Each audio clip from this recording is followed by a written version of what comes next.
Sebuah insiden kebakaran melanda belasan rumah warga di kawasan Sukahaji, Kota Bandung pada Rabu malam 9 April 2025. Peristiwa yang terjadi sekitar pukul 23.45 waktu Indonesia bagian Barat ini menimbulkan kepanikan di kalangan penduduk setempat. Menurut penuturan Alex, seorang warga Sukahaji, api baru berhasil dipadamkan pada Kamis pagi 10 April 2025 sekitar pukul 6 waktu Indonesia bagian Barat. Alex mengaku tidak mengetahui secara pasti pemicu kebakaran tersebut.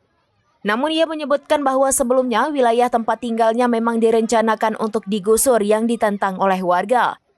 Ia juga mengamati keberadaan sekelompok individu berbadan tegap yang mencurigakan di lokasi kejadian sebelum kebakaran terjadi. Kasus ini bermula dari kekhawatiran warga di Gang Satat Sariksa, Kelurahan Sukahaji yang tempat tinggalnya terancam penggusuran. Wilayah tersebut saat ini menjadi hunian bagi sekitar 2.000 kepala keluarga yang tersebar di 4 RW. Sengketa lahan ini melibatkan klaim kepemilikan oleh pasangan suami istri berinisial JK dan JJS atas tanah seluas 7 hektar. Menghadapi ancaman penggusuran, warga setempat mengambil langkah hukum dengan mengajukan gugatan terhadap JK dan JJS di Pengadilan Negeri Bandung. Sebelum sidang perdana gugatan dilaksanakan, beberapa warga Sukahaji mengaku mengalami intimidasi dari sekelompok orang yang mengaku sebagai anggota organisasi masyarakat. Mereka memaksa warga untuk segera meninggalkan rumah yang telah mereka huni selama puluhan tahun.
Download Tribun X sekarang, menghadirkan lokal menjadi Indonesia.